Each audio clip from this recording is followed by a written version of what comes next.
ശ്രവിക്കുവാനായിട്ട് നാം ഒരുങ്ങുമ്പോൾ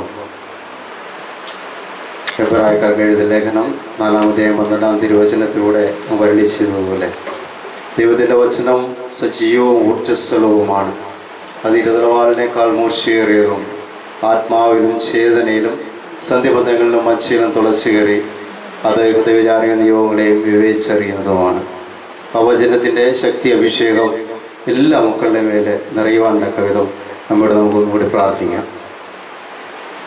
സങ്കീർത്തനങ്ങൾ 31-ാം അധ്യായം 4-ാമത്തെ തിരുവചനം. സങ്കീർത്തനം 31-4-ാമത്തെ തിരുവചനം. എനിക്കായി ഒളിച്ചു വെച്ചിരിക്കുന്ന വലയിൽ നിന്ന് എന്നെ രക്ഷിക്കണമേ, അവിടെ നിന്നാണ് എൻ്റെ അഭയസ്ഥാനം. Hallelujah, hallelujah. നമ്മളുടെ ജീവിതത്തിലെ അനുദിന ജീവിതത്തിലെ നമുക്ക് ചുറ്റും ഒത്തിരിയേറെ കെണികള് വലകള് ഒളിച്ചു വെച്ചിട്ടുണ്ട്. ഇത് ദാവീദ് രാജാവ് സങ്കീർത്തനോട് പറഞ്ഞ കാര്യമാണ്, ദൈവത്തോട് പ്രാർത്ഥിക്കുന്ന ഒരു കാര്യമാണ്. ദാവീദിനെ കുറിച്ച് നമുക്കറിയാം, കർത്താവിന് ഇണങ്ങിയ മനസ്സുള്ള ഒരു വ്യക്തിയെ പറഞ്ഞിരിക്കുന്നത്. അത്രയും അടുത്തുള്ള ദാവീദ് രാജാവ് പറയുകയാണ്, എനിക്കായി ഒളിച്ചു വെച്ചിരിക്കുന്ന വലയിൽ നിന്ന് എന്നെ രക്ഷിക്കണം. അപ്പോൾ നമ്മെ പോലുള്ള വ്യക്തികളുടെ അവസ്ഥ എന്തായിരിക്കും?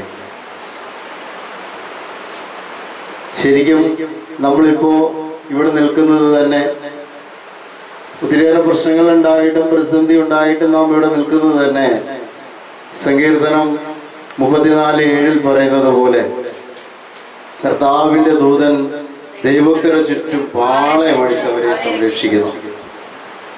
നമുക്ക് ചുറ്റും പാളയമടിച്ച് സംരക്ഷിക്കുന്നത് കൊണ്ടാണ് നാം ഇന്നിവിടെ ആയിരിക്കുന്നത്.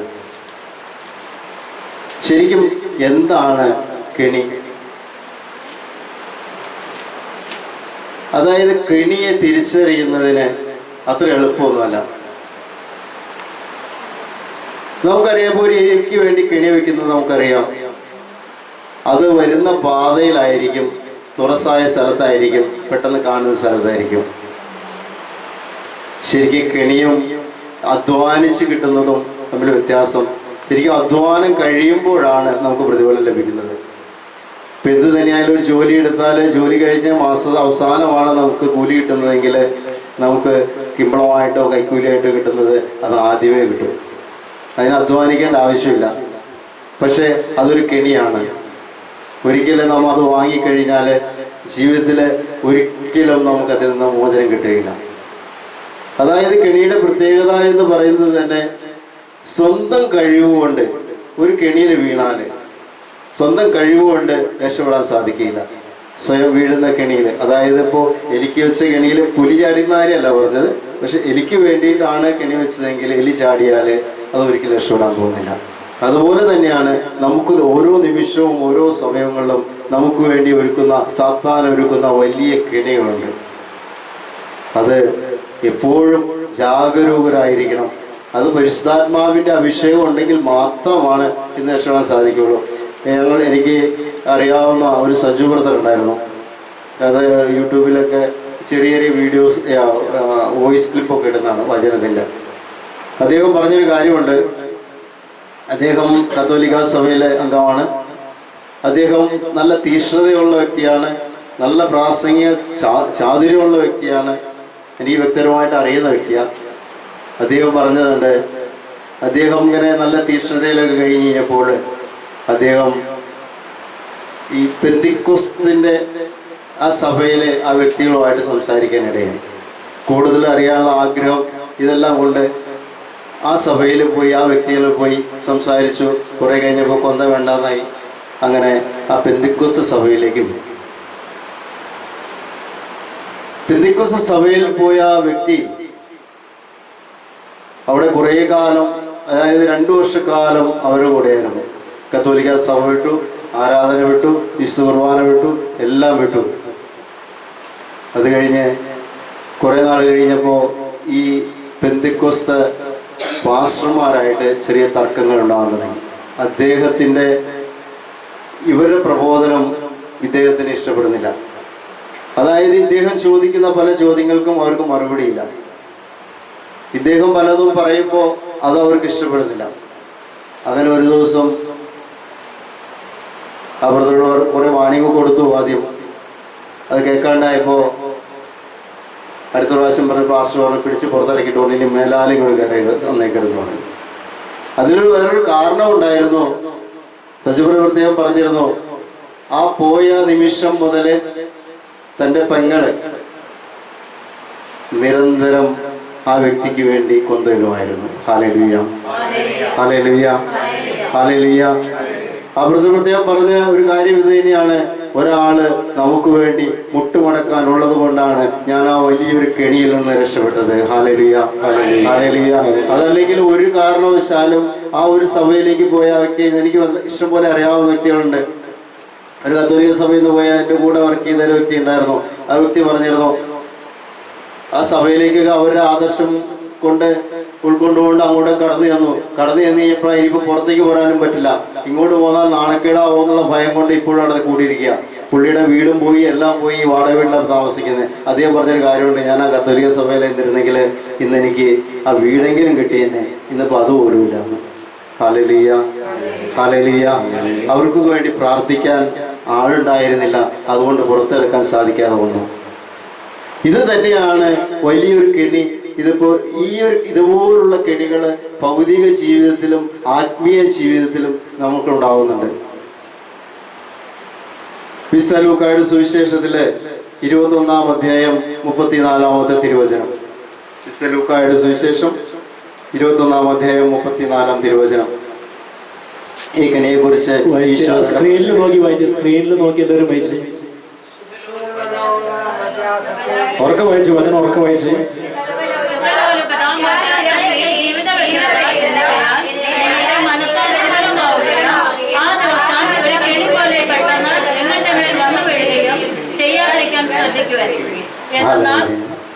അത്രയും മതി. Hallelujah, hallelujah, hallelujah. സുഖലോലുപത, മദ്യാസക്തി, ജീവിത വ്യഗ്രത. സുഖലോലുപത നമുക്കറിയാം. എങ്കിലും പലപ്പോഴും പല കുടുംബങ്ങളില്, പല ജീവിതങ്ങളില് അവരുടെ പല കാര്യങ്ങളും ആർഭാടമായിട്ട് നടക്കുമ്പോൾ പക്ഷെ അവരത് തിരിച്ചറിയുന്നില്ല, നാം ആർഭാടമായിട്ടാണ് നടക്കുന്നത്. കാരണം അവരുടെ ജീവിത ശൈലി തന്നെ ആ ഒരു രീതിയിലേക്ക് മാറിയിട്ടുണ്ടാകും. നിറ ദിവസം ഇറച്ചി വേണം, മീൻ വേണം, അല്ലെങ്കിൽ ഇത്ര ഐറ്റം വേണം, ഇങ്ങനെ ആയാലും എനിക്ക് ഭക്ഷണം കഴിക്കാൻ സാധിക്കുകയുള്ളൂ എന്നുള്ള ആ ഒരു ചിന്ത, ആ ഒരു രീതി, ആ പലപ്പോഴും അത് പാവപ്പെട്ടവരുടെ, അതല്ലെങ്കിൽ ഒന്നും കഴിക്കുവാനില്ലാത്ത പട്ടിണി പാവങ്ങൾ ഒത്തിരി പേരുണ്ട് എന്നുള്ള ആ ഒരു ബോധ്യം നമ്മളിൽ നിന്ന് മാറ്റപ്പെടുന്നു. അതുപോലുള്ള ഒരു കാര്യമാണ് സുഖലോലുപതയിൽപ്പെടുന്ന കാര്യമാണ് ഈ ഭക്ഷണ ആസക്തി. ഭക്ഷണ ആസക്തി എന്ന് പറഞ്ഞാൽ അമിതമായ ഭക്ഷണം കഴിക്കുക. അന്നേരം ഭക്ഷണം കഴിക്കുന്ന ഒരു പാപമാണോ? ഒരിക്കലും അല്ല. പക്ഷെ ഈ ഭക്ഷണം ഒരു പരിധിയിൽ കൂടുതലായാലേ അതൊരു പാപമായി തീരും. കാരണം എന്താണെന്ന് വെച്ചാൽ ഭക്ഷണത്തിന് വേണ്ടി മാത്രം ജീവിക്കുന്ന ഒരു അവസ്ഥയിലേക്ക് പോകും. അപ്പോൾ ഒരു പ്രശ്നമുണ്ട്. ദൈവത്തെ ഒന്നാം സ്ഥാനം കൊടുക്കുന്നതിന് പകരം ഭക്ഷണത്തിനായിരിക്കും ഒന്നാം സ്ഥാനം കൊടുക്കുക. അപ്പോൾ ദൈവത്തിൽ നിന്ന് മാറി നിൽക്കും, ആ ഭക്ഷണത്തോട് കൂടുതൽ ആസക്തിയായി തീരും. Hallelujah, hallelujah. അതുപോലെ ഉറങ്ങുന്നത് ഒരു പാപമല്ല, പക്ഷെ അതൊരു പാപകരമായി മാറിയേക്കാം. കാരണം കൂടുതൽ ഉറങ്ങുക നമുക്ക് എത്ര വേണേലും നിയന്ത്രിക്കാൻ കിട്ടുന്ന ഒരു കാര്യമാണ് ഈ ഉറക്കം എന്നുള്ള കാര്യം. ഭക്ഷണം, ഉറക്കമൊക്കെ എത്ര വേണമെങ്കിലും കുറയ്ക്കാം, എത്ര വേണമെങ്കിലും കൂട്ടാം. നാം കൂടുതൽ ഉറക്കത്തിലേക്ക് പോകുമ്പോൾ പലപ്പോഴും നമ്മുടെ പ്രാർത്ഥന മാറിപ്പോകുന്നു, പ്രാർത്ഥനാ ജീവിതത്തിൽ നിന്ന് തന്നെ മാറിപ്പോകുന്നു. അവർക്ക് എപ്പോഴും അലസത തന്നെയായിരിക്കും, എപ്പോഴും ഉറങ്ങണമെന്നുള്ള ചിന്ത മാത്രമേ ഉണ്ടാവുള്ളൂ. പ്രാർത്ഥിക്കുന്ന സമയത്ത് ശരിക്കും പ്രാർത്ഥിക്കാൻ സാധിക്കാതെ വരിക, ആ ഒരു അവസ്ഥ ഈശോയിൽ നിന്ന് നമ്മെ കൂടുതൽ അകറ്റുന്നു. ഇത് സാത്താൻ തരുന്ന വലിയൊരു കെണിയാണത്. ആ ഒരു നിന്നാൽ എത്ര ഉറങ്ങിയാലും, ഇപ്പൊ 12 മണിക്കൂർ ഉറങ്ങിയാലും 14 മണിക്കൂർ ഉറങ്ങിയാലും സംതൃപ്തി നേടാൻ പറ്റാത്തൊരവസ്ഥയിലേക്ക് പോകും. എൻ്റെ സുഖമല്ലാതെ മറ്റു ആരുടെയും സുഖം ആ വ്യക്തിയെ സംബന്ധിച്ചിടത്തോളം പ്രശ്നമല്ല. Hallelujah, hallelujah, hallelujah. അതുപോലെ തന്നെയുള്ളതാണ് അലസത, ജോലിക്ക് പോകാനുള്ള മടി. നെറ്റിയിലെ വിയർപ്പ് കൊണ്ട് ജീവിക്കുവാനാണ് കർത്താവ് പറഞ്ഞിരിക്കുന്നത്. പക്ഷേ ജോലിക്ക് പോകാനായിട്ട് താല്പര്യമില്ല, സ്വന്തമായി ഉത്തരവാദിത്വം എടുക്കുവാനായിട്ട് താല്പര്യമില്ലായി വരിക. കാരണം ആ വ്യക്തിയെ സംബന്ധിച്ചിടത്തോളം അത് ഈ ലോകത്തിലെ ഈ പ്രശ്നങ്ങളൊന്നും നമ്മുടെ പ്രശ്നങ്ങളൊന്നും അല്ല എന്നുള്ള ചിന്തയിൽ ഏറ്റവും കൂടുതൽ നോട്ടം വയ്ക്കുന്നത് നമ്മളുടെ ജീവിതത്തിനും നമ്മളുടെ സുഖത്തിനും നമ്മളുടെ സൗകര്യത്തിനും വേണ്ടി മാത്രമായി മാറുമ്പോൾ ഈശോ ഒരു സൈഡിലേക്ക് മാറ്റപ്പെടുന്നു. ഒന്നാം സ്ഥാനം കൊടുക്കേണ്ട ഈശോയെ അത് രണ്ടാം സ്ഥാനത്തേക്ക് മാറ്റുന്നു. നമുക്കറിയാം സുഖലോലുപതയിലൊക്കെ, അതായത് ലോകത്തെ മുഴുവൻ വെട്ടിപ്പിടിച്ച അലക്സാണ്ടർ ചക്രവർത്തി ഒരു കാര്യം പറഞ്ഞിരുന്നു. 3 കാര്യം പറഞ്ഞു അദ്ദേഹം മരിക്കുമ്പോൾ ചെയ്യേണ്ട കാര്യങ്ങള്. ഒന്നാമത്തെ കാര്യം അദ്ദേഹം മരിച്ചു കഴിഞ്ഞാൽ ആ ശവമഞ്ചം ചുമക്കുന്നത് ഈ ലോകത്തെ പ്രഗത്ഭരായ ഡോക്ടർമാരായിരിക്കണം. രണ്ടാമത്തെ കാര്യം, ഈ ശവമഞ്ചം ചുമന്നുകൊണ്ട് പോകുമ്പോൾ അതിനു മുമ്പ് പണം വിതരണം. മൂന്നാമത്തെ കാര്യം അദ്ദേഹം പറഞ്ഞത്, ഞാൻ മരിച്ച് ശവമഞ്ചത്തിലിടുമ്പോൾ എൻ്റെ 2 കൈകളും പുറത്തേക്ക് ഇടണം. കാരണം ഇത്രയും മാത്രമേ ഉള്ളൂ. ഒന്നാമത്തെ കാര്യം ഇത്രയേ ഉള്ളൂ. അതായത് ലോകത്തിലെ ഏറ്റവും വലിയ ഡോക്ടർമാർക്ക് പോലും ഈ മരണത്തെ തടഞ്ഞു നിർത്തുവാൻ സാധിക്കുകയില്ല എന്ന് അവരറിഞ്ഞിരിക്കണം. ഇതുകൊണ്ടാണ് ആ ഡോക്ടർമാർ ചുമക്കണമെന്ന് നിർബന്ധം പിടിച്ചത്. രണ്ടാമത്തത്, ഈ പണം കൊണ്ടൊന്നും നമ്മുടെ മരണത്തെ തടയുവാൻ സാധിക്കുകയില്ല എന്നുള്ള കാര്യം. മൂന്നാമത്തേത്, അതായത് ഞാൻ പോകുമ്പോൾ ഈ ലോകം മുഴുവൻ വെട്ടിപ്പിടിച്ചടക്കിയ അലക്സാണ്ടർ ചക്രവർത്തി പോകുമ്പോൾ ഞാൻ ഒന്നും കൊണ്ടുപോകുന്നില്ല എന്നുള്ള ആ ഒരു സത്യം ലോകം തിരിച്ചറിയണം. Hallelujah, hallelujah. നമുക്കറിയാം, അതുപോലെ തന്നെയാണ് ഒരു വ്യക്തിയാണ് മൈക്കിൾ ജാക്സൺ. 100 വർഷത്തിൽ കൂടുതൽ ജീവിക്കണമെന്നുള്ള ആഗ്രഹത്തോടെ ഓരോ പാഴ്സിനും ഓരോ കാര്യത്തിനും 6-ൽ പരം ഡോക്ടർമാര് കൂടെ നടന്നിരുന്ന വ്യക്തിയാണ്. എല്ലാം ചെക്ക് ചെയ്യാനായിട്ട്, എല്ലാത്തിനും പൈസയ്ക്ക് പൈസ, എല്ലാ കാര്യങ്ങളും ഉണ്ടായിരുന്നു. പക്ഷെ ആ വ്യക്തി എത്രമാത്രം മുന്നോട്ട് പോയി. ഇത് പലപ്പോഴും നമ്മളുടെ ബുദ്ധി കൊണ്ട് ചിന്തിക്കുമ്പോൾ പലപ്പോഴും ദൈവത്തിൻ്റെ പ്രവൃത്തികളെ നാം വിസ്മരിച്ച് കളഞ്ഞ് നാം ജീവിതങ്ങളെ മുന്നോട്ട് കൊണ്ടുപോകുമ്പോൾ പലപ്പോഴും സംഭവിക്കുന്നത് ഈ ഒരു വലിയ കെണിയിലേക്ക് ചെന്ന് വീഴുകയാണ് ചെയ്യുന്നത്. ഇതുപോലെ അലസത സംഭവിച്ചതാണ് ദാവീദ് രാജാവിന്. നമുക്ക് എല്ലാവർക്കും അറിയാം, യുദ്ധത്തെ നയിക്കേണ്ട ദാവീദ് രാജാവ് തന്റെ മട്ടുപ്പാവിൽ കിടന്നുറങ്ങിയപ്പോൾ, അലസനായി അവിടെ ഒരു ഉത്തരവാദിത്വം ഏറ്റെടുക്കാതെ ആ മട്ടുപ്പാവിൽ കിടന്നപ്പോൾ കണ്ട കാഴ്ചയാണ് ആ വ്യക്തിയെ വലിയൊരു പാപത്തിലേക്ക് നയിച്ചത്.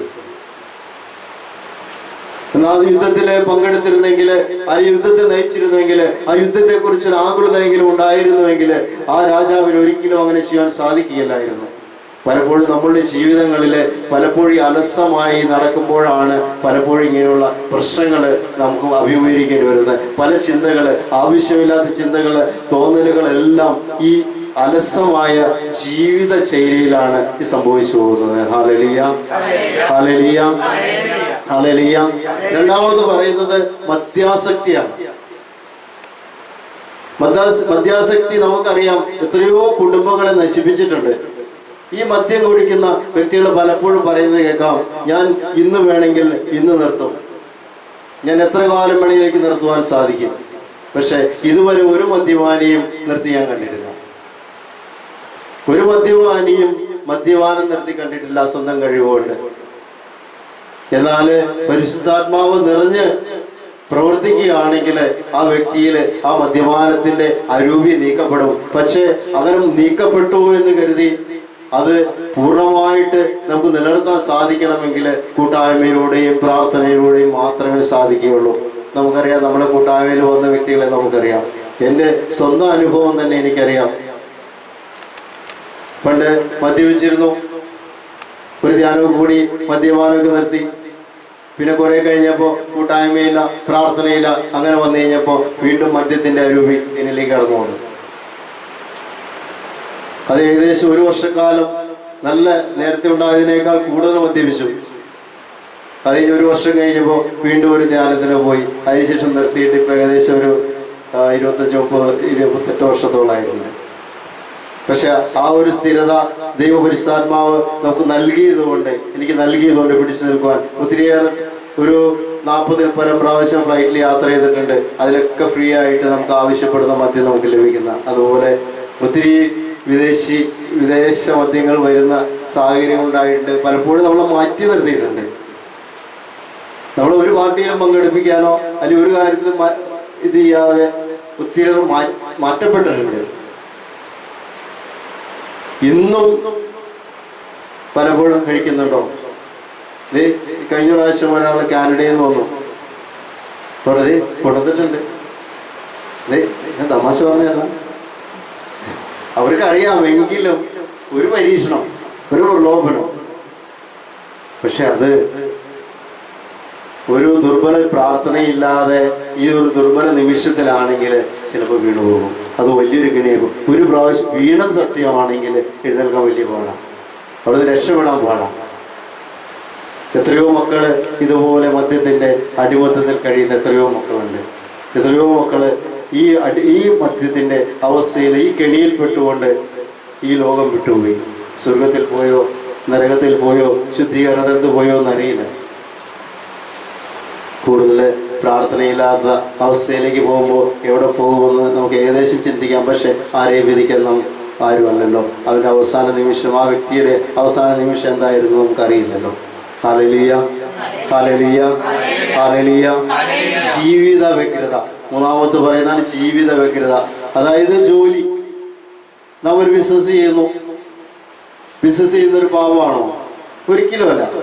ഒരു ജോലി ചെയ്യുന്നൊരു പാപമാണോ? ഒരിക്കലും അല്ല. പക്ഷെ അത് പാപകരമായി മാറിയേക്കാം. പല വ്യക്തികളും കൂട്ടായ്മയിൽ വരുന്നു, പ്രാർത്ഥിക്കുന്നു, ഒരു ബിസിനസ് തുടങ്ങാനായിട്ട് പ്രാർത്ഥിപ്പിക്കുന്നു, വേളാങ്കണ്ണിയിൽ പോകുന്നു, നിയോഗം വയ്ക്കുന്നു, അവസാനം ഒരു ബിസിനസ് സ്റ്റാർട്ട് ചെയ്യുകയാണ്. സ്റ്റാർട്ട് ചെയ്ത് മുന്നോട്ട് പോകുമ്പോൾ ബിസിനസിന്റെ വളർച്ച കൂടുന്നതിനനുസരിച്ച് പതുക്കെ കൂട്ടായ്മയിൽ നിന്ന് പതുക്കെ പുറകോട്ട് പോകും. വല്ലപ്പോഴും മാസത്തിൽ 2 ആകാം, 3 ആകാം, പിന്നെ വരാതാകാം. അത് കഴിഞ്ഞ നേരെ അടുത്തത് ദേവാലയത്തിൽ വിശുദ്ധ ബലി ദിവസവും ബലി അർപ്പിച്ചിരിക്കുന്ന വ്യക്തികള് പിന്നെ ബലിക്ക് പോകണത് ഞായറാഴ്ചയാകാം. ഞായറാഴ്ച വേണമെങ്കിൽ കാലത്തു നിന്നുള്ളത് വൈകുന്നേരത്താക്കാം, അല്ലെങ്കിൽ വൈകുന്നേരം എന്നുള്ള കാലത്താക്കാം. നമ്മുടെ സൗകര്യം പോലെ ഇങ്ങനെ മാറ്റങ്ങൾ വരുത്തും. പിന്നെ ഇപ്പൊ ഈ ഒരു ഞായറാഴ്ച പോയില്ല, അതൊരു കച്ചവടം നടക്കുകയല്ലേ, അല്ലെങ്കിൽ നമ്മുടെ ബിസിനസ് നടക്കുകയല്ലേ, നമുക്ക് വേണമെങ്കിൽ വേണ്ടാന്ന് വെക്കാം. അപ്പോൾ എല്ലാം സംഭവിക്കുന്നത് എന്താ? ദൈവം, അപ്പൊ പലരും പറയുന്നൊരു കാര്യമുണ്ട്, ദൈവം തന്ന ജോലിയാണ്, അല്ലെങ്കിൽ ദൈവം തന്ന ബിസിനസ്സാണ്, ദൈവത്തിന് അറിയാം ഞങ്ങൾ പ്രാർത്ഥിച്ച് ഇതാണ്. ജോലി ചെയ്യാതെ ജീവിക്കാൻ പറ്റുമോ? നെറ്റിയിലെ വേർപ്പുകൊണ്ട് ജീവിക്കണ്ടേ എന്നല്ലേ കർത്താവ് പറഞ്ഞിരിക്കുന്നത്. പക്ഷെ അതിലൊരു ഒളിഞ്ഞു കിടക്കുന്ന ചതി ഇതാണ്. ഇത് നമുക്ക് തരുന്നത് ദൈവം തരുന്നതാണോ പിശാച് തരുന്നതാണ്? കാരണം ഞായറാഴ്ചകളിൽ ഇപ്പൊ എന്നെ സംബന്ധിച്ചിടത്തോളം ഈ ജോലി വെള്ളിയാഴ്ച 5 മണിയാകുമ്പോൾ നമ്മൾ അടയ്ക്കും. അതുപോലെ തന്നെ ഞായറാഴ്ച തുറക്കുന്നില്ല. ഞായറാഴ്ചക്ക് ഒത്തിരി പേര് ചോദിക്കുന്നുണ്ട് വർക്ക് ചെയ്യാൻ പറ്റുമോ. അതുപോലെ തന്നെ വെള്ളിയാഴ്ച ദിവസങ്ങളിൽ ഇങ്ങനെ മുടക്കാൻ വേണ്ടി. അതുപോലെ വേളാങ്കണ്ണിക്ക് പോകുമ്പോൾ 2 ദിവസം അത് അടച്ചിട്ടിട്ടാണ് പോകുന്നത്. എന്ന് വിചാരിച്ചിട്ട് എനിക്ക് യാതൊരു കുറവും അതിൽ ഈ അടച്ചിട്ടു എന്നുള്ള കാരണം കൊണ്ട് ഒരു കുറവും എനിക്ക് സംഭവിച്ചിട്ടില്ല. പക്ഷെ പലപ്പോഴും നാം ഈ വ്യഗ്രതയിലേക്ക് കൂടുതൽ നേടണമെന്നുള്ള ആഗ്രഹം വെച്ച് മുന്നോട്ട് പോകുമ്പോൾ പലപ്പോഴും ഈ ഈശോയെ ഇങ്ങനെ പതുക്കെ സൈഡിലേക്ക് ആക്കേണ്ടി വരും. അതായത് 1-ാം സ്ഥാനം അപ്പൊ എവിടെ പോയി? 1-ാം സ്ഥാനം നമ്മൾ ജോബിലേക്ക്, ജീവിത വ്യഗ്രത, എങ്ങനെയെങ്കിലും ജീവിക്കണം, എങ്ങനെയെങ്കിലും സമ്പാദിക്കണം. പക്ഷെ ഈ ദൈവത്തിന് അറിയാം നമുക്കെന്ത് ആവശ്യമുണ്ടെന്ന്. നാം എത്ര ഓടിയാലും നമുക്കറിയാമല്ലോ, അലക്സാണ്ടർ ചക്രവർത്തി ലോകം മുഴുവൻ കീഴടക്കി, ഒരറ്റം തൊട്ട് ഇങ്ങേ അറ്റം വരെ കീഴടക്കി. പക്ഷെ എന്ത് നേടി അദ്ദേഹം പോയപ്പോൾ? ഒന്നും നേടാൻ സാധിച്ചില്ല. ഈ ലോകം മുഴുവൻ നേടിയാലും നിന്റെ ആത്മാവ് നിനക്ക് നഷ്ടമായാൽ പിന്നെന്ത് പ്രയോജനമാണ്? Hallelujah, hallelujah. നമ്മുടെ ജീവിതങ്ങളെ യേശുവിന് 1-ാം സ്ഥാനം കൊടുത്തുകൊണ്ട് ജീവിക്കുവാൻ തക്ക വിധം നാം ഒരുങ്ങി പ്രാർത്ഥിക്കണം. ആ പ്രാർത്ഥന കൂട്ടായ്മയിലൂടെ അല്ലെങ്കിൽ നാം പലപ്പോഴും വിചാരിക്കും എന്തിനാണ് കൂട്ടായ്മയ്ക്ക് പോകുന്നത്, നമുക്ക് എന്തിനാണ് വിശുദ്ധ ദേവാലയത്തിൽ പോകുന്നത്, വിശുദ്ധ ബലി അർപ്പിക്കുന്നത് എന്തിനാണ്? പലപ്പോഴും നമ്മുടെ ജോലികൾ, മറ്റുള്ള സാഹചര്യങ്ങളൊക്കെ ആണ് നമുക്ക് വേണ്ടത്, കൂടുതൽ ആവശ്യം വരുന്നത്. ചില ഫംഗ്ഷനുകൾ അതിന് ആദ്യം 1ാം സ്ഥാനം കൊടുക്കുന്നു, ഇത് പിന്നീടായാലും മതി. ആരും ഒന്നും തെരുവിളിക്കാനൊന്നും പോകുന്നില്ലല്ലോ. ഇപ്പൊ പള്ളിയിൽ ഇപ്പോൾ ഒരു ദിവസം പോയില്ല എന്ന് വിചാരിച്ചാൽ ആരും തെരുവിളിക്കാനൊന്നും പോകുന്നില്ല. പക്ഷെ നമുക്ക് നഷ്ടമാകുന്നുണ്ട്, ഈശോ നമുക്ക് നഷ്ടമായി പോകും. ആ ഈശോയെ ഹൃദയത്തിൽ നമുക്ക് ഇന്ന് ലഭിച്ച പരിശുദ്ധാത്മാവ്, വലിയൊരു അഭിഷേകം ഇന്ന് ലഭിക്കുകയുണ്ടായല്ലോ. ആ പരിശുദ്ധാത്മാവ് നമ്മുടെ ഹൃദയത്തിലായിരിക്കുമ്പോൾ നമുക്ക് ഇങ്ങനെയുള്ള ആ കെണികളിൽ നിന്ന് രക്ഷപ്പെടുവാനായിട്ട് പലപ്പോഴും സാധിക്കും. നാം ഇവിടെ ആയിരിക്കുമ്പോൾ തന്നെ നമ്മൾ എത്രയോ അപകടങ്ങളിൽ നിന്നൊക്കെ മാറ്റപ്പെട്ടതാണ്. ഏതൊക്കെ സംഭവിക്കാവുന്ന സാഹചര്യങ്ങളുണ്ടായിരുന്നു. എനിക്കറിയാം, ഞാൻ കഴിഞ്ഞ ദിവസം ഞാൻ ആ സ്കൂട്ടറിൽ ഇങ്ങനെ സൈഡിൽ നിൽക്കുകയായിരുന്നു. അപ്പോൾ ഒരു വണ്ടി പുറകിൽ കടന്നുപോയി. എനിക്കറിയില്ല എന്താ സംഭവിച്ചതെന്ന് അറിയില്ല. ഫ്രണ്ടിൽ നിന്നൊരു സ്കൂട്ടറുകാരൻ പറഞ്ഞു, നീ ഭാഗ്യം കൊണ്ട് രക്ഷപ്പെട്ടതാ. ഞാൻ റോഡിന്റെ സൈഡിലാണ്, വൈറ്റ് ലൈനിന്റെ ഒക്കെ പുറത്താണ്. പക്ഷെ അവനെന്തോ തെറ്റി വന്നതാ, അവൻ പെട്ടെന്ന് വെട്ടിച്ചു കടന്നുപോയി. അത് ഞാൻ കണ്ടിട്ടില്ല. പക്ഷെ എൻ്റെ ഫ്രണ്ടിൽ അവിടെ നിന്ന് ഇങ്ങോട്ട് വന്ന വ്യക്തി പറഞ്ഞു, നിന്നെ ഇടിക്കണ്ടായിരുന്നു വണ്ടിയിൽ. ഹല്ലേലൂയ. നമ്മ അറിയാതെ തന്നെ നമുക്ക് സംഭവിക്കാനിരിക്കുന്ന പല അപകടങ്ങളെയും ദൈവം തട്ടി മാറ്റുന്നുണ്ട്.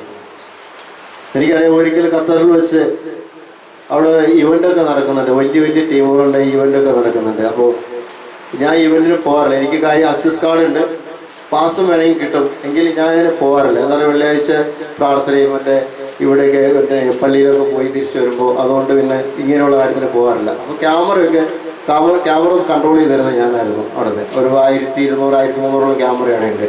ആ ക്യാമറ ആ സ്റ്റേഷന് വർക്ക് സ്റ്റേഷനൊക്കെ ചെയ്തുകൊണ്ടിരുന്നത് ഞാനായിരുന്നു. അപ്പോൾ ഈ ക്യാമറയൊക്കെ ഇങ്ങനെ എല്ലാം ക്യാമറ ഫോക്കസ് ചെയ്ത് വെച്ചിട്ടാണ് പോവാം. അപ്പോൾ പിറ്റേ ദിവസം വെള്ളിയാഴ്ച ആയിരുന്നു ഈവൻ്റ്. ശനിയാഴ്ച വന്നു കഴിഞ്ഞപ്പോൾ നോക്കിക്കഴിഞ്ഞപ്പോൾ സ്റ്റേജൊന്നും അത്ര ക്ലിയർ അല്ലാത്ത മാതിരി ഇങ്ങനെ ഇരിക്കുന്നു. എന്തോ ഒരു അപാകതമാതിരി പകുതി അഴിച്ചു വെച്ച് പകുതി ഇങ്ങനെ ഇരിക്കുന്നത്. അങ്ങനെ ചെന്ന് നോക്കി, അങ്ങനെ ക്യാമറയിൽ നോക്കി. അപ്പോൾ ഇങ്ങനെ ഓരോ ഇവൻ്റ് കഴിഞ്ഞിട്ടുള്ളത് നോക്കി. അതിങ്ങനെ സ്റ്റേജ് അഴിക്കുന്ന സമയത്ത് ആ സ്റ്റേജ് ഇടിഞ്ഞു വീഴുന്നതാണ്. അപ്പോൾ അത് ഞങ്ങളിങ്ങനെ നോക്കുമ്പോൾ ഒരു വലിയൊരു ഭീമ ഇങ്ങനെ വീഴുന്നുണ്ട്. ഒരു വ്യക്തി ഇങ്ങനെ ജസ്റ്റ് ഫ്രാക്ഷൻ ഓഫ് സെക്കൻഡിൽ ഇങ്ങനെ കടന്നു പോകുന്നത്. ആ സ്ലോ മോഷനിൽ കാണിക്കുമ്പോൾ തന്നെ ഒരു ചെറിയൊരു മില്ലിമീറ്റർ ഗ്യാപ്പിലാണ് വന്ന് വീഴുന്നത്. ആ വ്യക്തി അറിഞ്ഞിട്ടില്ല. നമ്മൾ സ്ലോ മോഷൻ ശരിക്കും നോക്കുമ്പോൾ ഫ്രാക്ഷൻ ഓഫ് സെക്കൻഡ് എന്ന് പറഞ്ഞാൽ അതാണ്. അത് വീണാലത് തീർന്നു, ആള് മരിച്ചു ഉറപ്പാണ്. അതായത് ഫ്രാക്ഷൻ ഓഫ് സെക്കൻഡിൽ കടന്നു പോകുന്നതാണ്. അതായത് സ്ലോ മോഷനിൽ കാണിക്കുമ്പോൾ തന്നെ ചെറിയൊരു ഗ്യാപ്പോട് ആലോചിച്ച് നോക്കിയ ദൈവം എത്ര വലിയവനാണ് പരിപാലിക്കുന്നത്. പക്ഷെ ആ വ്യക്തി അറിഞ്ഞിട്ടുണ്ടോ? ആ വ്യക്തി ഓടി, പക്ഷെ വീണത് ആ വ്യക്തി ഇത്രയും വലിയ ഇതിലാണ് കടന്നു പോയെന്ന് ആ വ്യക്തി അറിഞ്ഞിട്ടില്ല. അത് വീഡിയോയിൽ എടുക്കുമ്പോൾ മാത്രമാണ് അത് നമുക്ക് മനസ്സിലാക്കാൻ കഴിയുന്നത്. അതുപോലെ നമ്മെ ഇപ്പോൾ അത്ര പരിപാലിക്കുന്ന നാം പോകുന്ന വഴികളിൽ, യാത്രകളിൽ ഒക്കെ എന്തൊക്കെ സംഭവിക്കാമായിരുന്നു, എന്തൊക്കെ സംഭവിച്ചു പലതും നമ്മൾ അറിഞ്ഞിട്ടില്ല. അപ്പോൾ ദൈവത്തോട് കൂടെയായിരുന്നു കൊണ്ട്, അമ്മ മാതാവിനോട് ചേർന്ന് നിന്നുകൊണ്ട് ദൈവത്തിൻ്റെ സന്നിധിയിൽ നമുക്ക് പ്രാർത്ഥനയോടെയായിരിക്കാം. ഒരു നിമിഷം എല്ലാവരും ഞങ്ങൾക്ക് വേണ്ടിയും പ്രാർത്ഥിക്കുക. ദൈവം എല്ലാവരും സമർത്ഥമായി അനുഗ്രഹിക്കട്ടെ. ദൈവത്തിൻ്റെ നാമം മാത്രം മഹത്വമുണ്ടായിരിക്കട്ടെ. ഹല്ലേലൂയ. കണ്ണുകളടയ്ക്കാം, ഒരു നിമിഷം കണ്ണുകളടയ്ക്കാം. ഹൃദയത്തിലേക്ക് നെറ്റിടുക. തമ്പുരാന്റെ നിശ്ചയമായ കരുണയും സ്നേഹവുമാണ് നമ്മൾ ഓരോ നിമിഷവും വഴി നടത്തുന്നത്. ലോകത്തിന്റെ മോഹങ്ങളിൽ പെട്ടുകുടുങ്ങി പലപ്പോഴും വലിയ കണികളിലൊക്കെ ചെന്ന് ചാടി നമ്മുടെ ജീവിതം തകർന്നു പോകുന്ന അവസ്ഥ.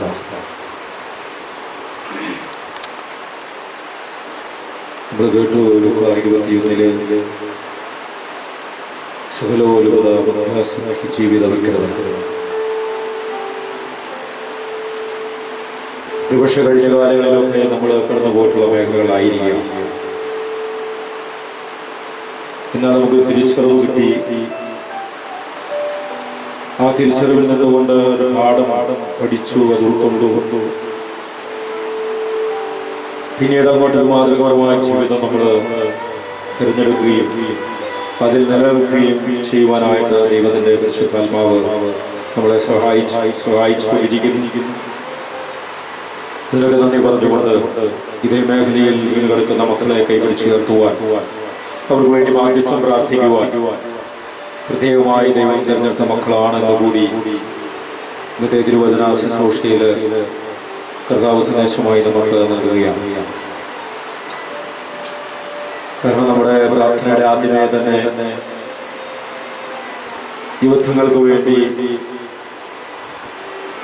ഈ മയക്കുമരുന്നെന്ന വലിയ ആ വിപത്തിൽ നിന്ന് മക്കളെ മോചിപ്പിക്കുവാനായിട്ടുള്ള പ്രാർത്ഥനയോട് കൂടിയാണ് നമ്മൾ ആരാധന തുടങ്ങുന്നത്.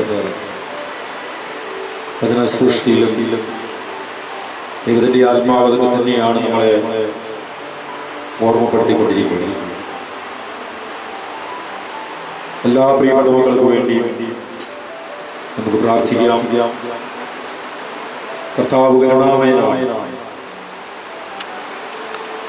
ഏതറ്റം വരെ ഒരു വ്യക്തി പോയാലും അവിടെ നിന്ന് തിരികെ കൊണ്ടുവരാൻ നല്ല ദൈവത്തിന് കഴിയും. അതുകൊണ്ടാണ് അവനെ നല്ല ഇടയൻ എന്ന് വിളിക്കുന്നത്.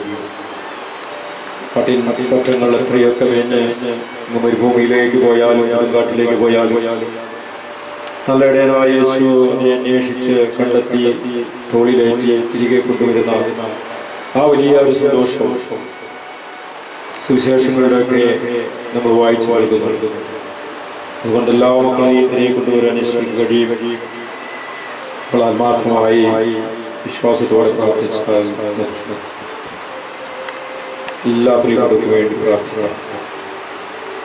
നമ്മുടെ കുടുംബത്തിലുള്ള ബന്ധുമിത്രാദികളിലൊക്കെയുള്ള അയൽപക്കങ്ങളിലുള്ള നമ്മുടെ ഇടവകയിലുള്ള എല്ലാ മക്കളും ഈ ബന്ധങ്ങളിൽ നിന്നെല്ലാം വിട്ട് നേരായ മാർഗത്തിൽ സത്യത്തിന്റെ പാതയിൽ നീതിയുടെ പ്രവൃത്തിയിൽ വ്യാപരിക്കുവാൻ ചെയ്യണമേ നിങ്ങൾ പ്രാർത്ഥിക്കണം. ഞങ്ങളെല്ലാ നിയമങ്ങളെയും തിരുസന്നിധിയിലേക്ക് ഞങ്ങൾ സമർപ്പിക്കുകയാണ് ഒരിക്കൽ കൂടി. അപ്പോൾ അതിന്റെ തിരുസന്നിധിയിലായിരിക്കുന്ന അതിന്റെ കുഞ്ഞുങ്ങളെ നീ തൃക്കൺപാർക്കണമേ. ഇവരുടെ എല്ലാ നിയമങ്ങളെയും സമർപ്പിക്കുന്നു. ഇവരുടെ വരുമാനമാർഗങ്ങളെ, ജോലി മേഖലകളെ, കുഞ്ഞുങ്ങളുടെ പഠന മേഖലകളെ എല്ലാം നമുക്ക് പ്രത്യേകമായിട്ട് സമർപ്പിക്കുകയാണ്. നാളെക്കുറിച്ച് നീ ആകുലനാകരുത്. നാളത്തെ ദിവസം തന്നെ അതിനെക്കുറിച്ച് ആകുലപ്പെട്ടുകൊള്ളൂ. അതാത് ദിവസത്തിന്റെ ക്ലേശം അതാത് ദിവസം മതി എന്ന് പറയുന്നത്. ഇന്ന് പ്രഭാതം മുതൽ നമ്മൾ കിടന്നുറങ്ങുന്ന സമയം വരെ നൽകിയ ദാനങ്ങൾക്കും അനുഗ്രഹങ്ങൾക്കും സംരക്ഷണത്തിനും പരിപാലനയ്ക്കും നന്ദി പറഞ്ഞുകൊണ്ട് നമുക്ക് ഓരോ ദിവസവും അവസാനിപ്പിക്കുവാനായിട്ട് കഴിയണം. ഒരു യോഗ്യതയും ഇല്ലാതിരിക്കെ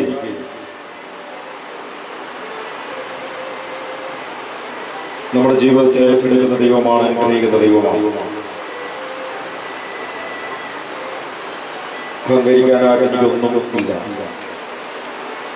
എല്ലാം എൻ്റെ ദൈവത്തിൻ്റെ ദാനമാണ് എന്ന് ഏറ്റുപറഞ്ഞ് എളിമയോടെ സമർപ്പിച്ച് പ്രാർത്ഥിക്കണം.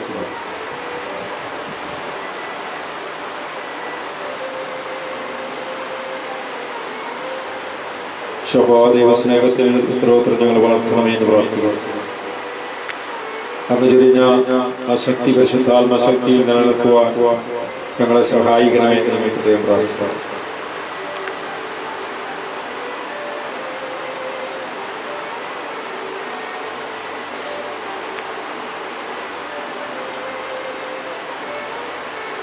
Hallelujah. Hallelujah. Hallelujah.